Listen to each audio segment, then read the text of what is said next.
Hello everyone, welcome back and today's topic is Newton's third law of motion. आज हम discuss करेंगे Newton's का third law of motion. अभी तक हमने डिस्कस किया था first law of motion and second law of motion. ठीक है, तो फर्स्ट लॉ और सेकेंड लॉ में क्या न्यूटन ने बताया था. First law of motion was कि जब हम किसी भी ऑब्जेक्ट पर फोर्स लगाएंगे तो वो अपनी स्टेट ऑफ रेस्ट या स्टेट ऑफ मोशन चेंज कर देगा. ठीक है, ये थी उसकी डेफिनेशन. और it tells us how an object applied force changes the motion of an object. That how an applied force, अगर ये कोई फोर्स हम अप्लाई कर रहे हैं किसी ऑब्जेक्ट के ऊपर, ये रेस्ट में पड़ा है तो ये मोशन में आ जाएगा. ठीक है, सो इसमें हम बता रहे हैं कि फर्स्ट लॉ ऑफ मोशन ने क्या बताया था. Now second law of motion से हमें क्या पता चल रहा था. It provide us with the method of determining the force. इससे हमें पता चला था एक मेथड जिससे हम अपनी फोर्स जो है वो मेजर कर सकते हैं as a product of object का मास एंड उसकी एक्सेलरेशन. देखिए ये इसकी डेफिनेशंस नहीं है फर्स्ट लॉ और सेकेंड लॉ की. ये इसमें हम बता रहे हैं कि हमें फर्स्ट लॉ से क्या पता चला और सेकेंड लॉ से हमें क्या पता चला. ठीक है, अब हम देखते हैं न्यूटन्स ने अपने थर्ड लॉ ऑफ मोशन में हमें क्या बताया. So Newton's third law of motion, it states that when one object exerts a force on another object, the second object instantaneously exerts a force back on the first.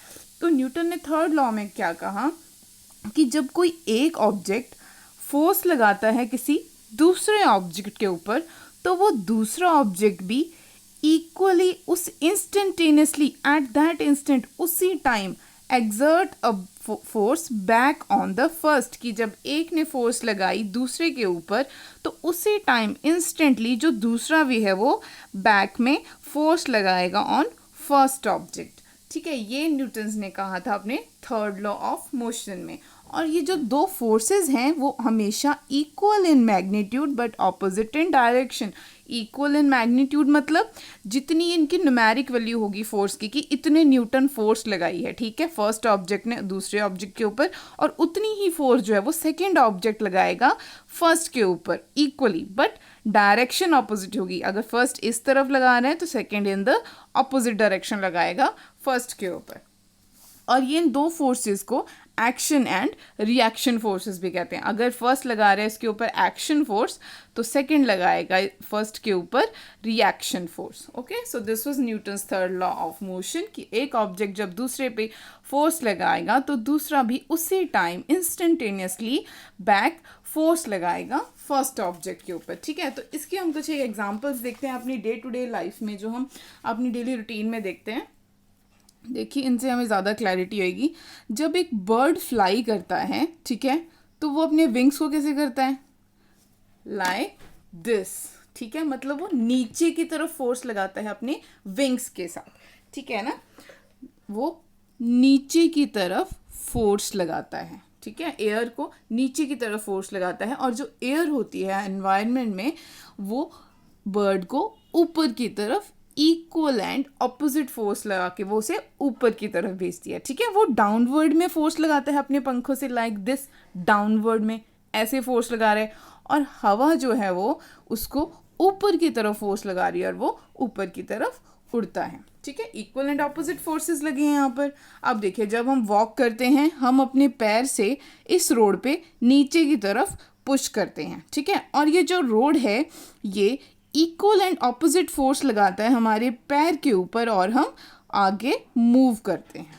Alright, अब देखिए, अब आप एक दीवार पे, ये मेरा, अब दीवार पे एक ऐसे मुट्ठी बंद करके दीवार पे मारो. ठीक है, तो क्या होगा, आपने फोर्स लगाई दीवार के ऊपर. ठीक है, तो दीवार टूट जाएगी क्या, नो, दीवार भी आपको इक्वल एंड ऑपोजिट फोर्स लगाएगी और आपका हाथ जो है वो इंजर हो जाएगा. ठीक है ना, ऐसा तो नहीं हुआ कि आपने सिर्फ दीवार पे हिट किया, पंच किया और दीवार टूट गई, ऐसा नहीं हुआ ना. दीवार भी आपको वापस से हिट करेगी, दीवार भी आप पर इक्वल एंड ऑपोजिट फोर्स लगाएगी और आपको यहाँ पर इंजरी आएगी आपके हैंड के ऊपर. और देखिए नेक्स्ट एग्जांपल, जब हम स्विम करते हैं, ये मानो कोई इट्स अ पर्सन, ये स्विम कर रहा है. ठीक है, अब ये कैसे, हम ऐसे स्विम करते हैं लाइक दिस, पीछे की तरफ को अपने हैंड से ऐसे ऐसे करते हैं वाटर की तरफ। वाटर पे हम अपने हैंड से बैकवर्ड फोर्स लगाते हैं, पीछे की ओर फोर्स लगाते हैं अपने हैंड से, वाटर को पीछे को करते जाते हैं, और वाटर हमें फॉरवर्ड में फोर्स लगाता है और हमें आगे की तरफ हम चलते जाते हैं। ठीक है, हम कभी ऐसे सीधे सीधे तो नहीं ऐसे कि आगे आगे को वाटर में फोर्स लगाते हैं और हम आगे आगे चलते जाते हैं, ऐसे नहीं होता ना। हम वाटर से ऐसे पीछे को उसको फोर्स लगाते हैं, उसे बैकवर्ड मूव करते हैं, और वाटर हमें आगे की ओर धक्का देते हैं और हम आगे की ओर स्विम करते जाते हैं। ठीक है, मतलब दो फोर्सेस लग रही हैं। In every case there are two forces and they are equal and opposite. और इन फोर्सेस में एक को हम कहते हैं एक्शन फोर्स और एक को हम कहते हैं रिएक्शन फोर्स। ठीक है, और इससे हमें जैसे कि दो फोर्सेस लग रही हैं, इससे हमें एक ऑल्टरनेट स्टेटमेंट भी मिल जाती है Newton's third law of motion की, जो कि है to every action there is equal and opposite reaction. जब भी हम कोई एक्शन करते हैं, मानो हम ये स्विमिंग में ही देख लो, हमने एक एक्शन किया, हम वाटर को पीछे की तरफ धक्का दे रहे हैं, there is equal and opposite reaction. Equal and opposite reaction किसकी तरफ से आ रहा है? वाटर की तरफ से आ रहा है। इक्वल एंड ऑपोजिट वो हमें आगे की ओर धक्का दे रहा है पानी। ठीक है, we are moving forward. So to every action there is equal and opposite reaction. This is Newton's third law of motion. ठीक है, तो ये तो हमने देख लिया Newton's third law of motion के बारे में कि इक्वल एंड ऑपोजिट रिएक्शन देता है वो हर एक्शन के लिए, और मैग्नीट्यूड इक्वल होता है और डायरेक्शन opposite होती है. So now it is important to note that even though the action and reaction forces are equal and opposite in magnitude and direction, ठीक है, equal होता है magnitude forces का और direction क्या होती है, opposite होती है, all right, but they may not produce acceleration of equal magnitude. but ये ज़रूरी नहीं है कि वो जो acceleration produce हो रही है वो भी equal ही होगी. ठीक है, अब जब भी हमने बोला था कोई हम किसी ऑब्जेक्ट पे फोर्स लगाएंगे, ठीक है, तो उसमें एक्सेलरेशन होगी. क्यों होगी? अगर वो रेस्ट में पड़ा है तो उसमें मोशन आएगा, वो मूव करेगा, उसकी वेलोसिटी यहाँ पर ज़ीरो थी अगर, तो वो कुछ वेलोसिटी अटेन कर लेगा, मतलब वेलोसिटी में चेंज आएगा. वेलोसिटी में चेंज आएगा मतलब देयर विल बी एक्सेलरेशन. ठीक है, तो एक्सेलरेशन वो बोलता है कि इक्वल नहीं होती है, ऐसा ज़रूरी नहीं है. ठीक है, अब इसको हम कैसे हम अंडरस्टैंड करें कि उसमें एक्सेलरेशन कैसे है और क्या उस पर फैक्टर्स डिपेंड करते हैं. ठीक है, तो देखिए हम इसके लिए एक एग्जांपल लेते हैं. हमारे पास मानो ये एक गन है, ठीक है, इससे हमने एक बुलेट फायर करनी है. ठीक है, अब देखिए क्या होता है, मेरे पास मानो ये एक गन है, ठीक है, अब जब हम इससे शूट करते हैं, बुलेट शूट करते हैं गन से, ठीक है, गन बुलेट पे फोर्स लगाती है, दैट इज़ वाई वो आगे एक्सेलरेट होती है लाइक दिस. ठीक है, बट जब मैंने उसको बुलेट से फोर्स लगाया लाइक दिस, तो कितनी दूर तक जाती है बुलेट और कितनी ज़्यादा वेलोसिटी से जाती है, मतलब बहुत उसकी वेलोसिटी बहुत जल्दी जल्दी चेंज होती है. ठीक है, बहुत ज़्यादा चेंज होती है, मतलब वो बहुत ज़्यादा एक्सेलरेट करती है जो बुलेट इसमें से फायर होती है. बट गन क्या करती है, बस हल्का सा पीछे को बैकवर्ड जाती है, थोड़ा सा बैकवर्ड जाती है. ठीक है, अब वो इक्वल एंड ऑपोजिट क्यों नहीं गई? जितना दूर बुलेट गई उतना ही दूर वापस पीछे को गन जाए, ऐसा तो नहीं होता. वो तो हल्का सा पीछे को मूव किया, मतलब उसने थोड़ा सा एक्सेलरेट किया बस. तो अब ऐसा क्यों हुआ कि गन जो बुलेट है उसने बहुत ज़्यादा एक्सेलरेट किया और जो गन थी उसने थोड़ा सा, बस थोड़ा सा पीछे को बैकवर्ड गई, और मतलब उसकी एक्सेलरेशन बहुत कम हुई. बुलेट तो इतनी दूर गई. अब ऐसा क्यों है? देखिए, हमने क्या पढ़ा था अपने सेकेंड लॉ ऑफ मोशन में, that our force is equals to mass into acceleration. ठीक है, अब अगर इसे एक्सेलरेशन हमने निकालनी हो, m will be in the denominator. ठीक है, so our acceleration will be force upon magnitude. अब देखिए, एक्सेलरेशन इन्वर्सली प्रोपोर्शनल है मास के.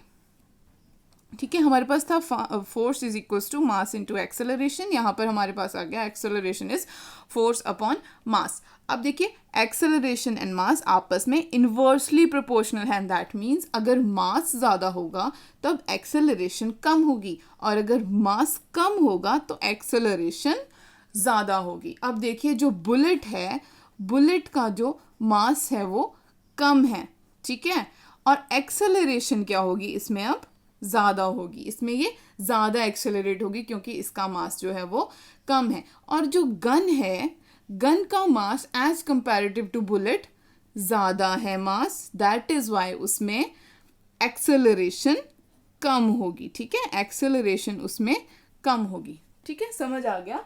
So this is because each force acts on a different object, they may have a different mass. ये किसकी वजह से हुआ है कि अब डिफरेंट ऑब्जेक्ट्स के ऊपर जो फोर्स लगाई जा रही है वो किस पे डिपेंड कर रही है, that may have the different mass. अब जो ऑब्जेक्ट्स हैं उनका डिफरेंट मास हो सकता है और डिफरेंट मास होने की वजह से उनकी एक्सेलरेशन भी है वो डिफरेंट हो सकती है, that may not have equal magnitude. So that is Y जो है वो this is recoil of bullet और गन का हमारे पास ये एग्जाम्पल है, जिससे हम इसको ईजिली समझ सकते हैं कि हमारी जो एक्सेलरेशन है वो इक्वल क्यों नहीं होती हर केस में, क्योंकि हर ऑब्जेक्ट का मास जो है वो डिफरेंट होता है, that is Y acceleration is always different. ठीक है, so this was our another discussion on Newton's third law of motion. एक और एग्जांपल मैं आपको न्यूटन्स थर्ड लॉ का बता दूं एप्लीकेशन के लिए. जैसे हमारे पास हम जब बोट से उतरते हैं, ठीक है, हमारी बोट है ये पानी के अंदर और ये पर्सन है उसने नीचे उतरना है, ठीक है, तो जब हम यहाँ तक उसने आना है, जब हम अपने पैरों से बैकवर्ड फोर्स लगाते हैं बोट के ऊपर और बोट हमें फॉरवर्ड फोर्स लगाती है आगे की तरफ और हम आगे जंप करते हैं और उतर जाते हैं. ठीक है, so this was all about. बहुत सारी ऐसी एग्जांपल्स हैं हमारे डे टू डे लाइफ में जो कि न्यूटन्स थर्ड लॉ जिसमें हम देख सकते हैं. ठीक है, सो एवरी फिजिक्स में ऐसा नहीं कि आपको मेमोराइज करना है कुछ या कुछ नहीं. ठीक है, हम बस नोटिस करने की बात है. अगर आप नोटिस करें अपनी डे टू डे लाइफ में तो देयर आर मैनी एग्जांपल्स जो हमारे इन टॉपिक्स से जुड़ी हुई हैं. Okay, so see in the next video. Thank you.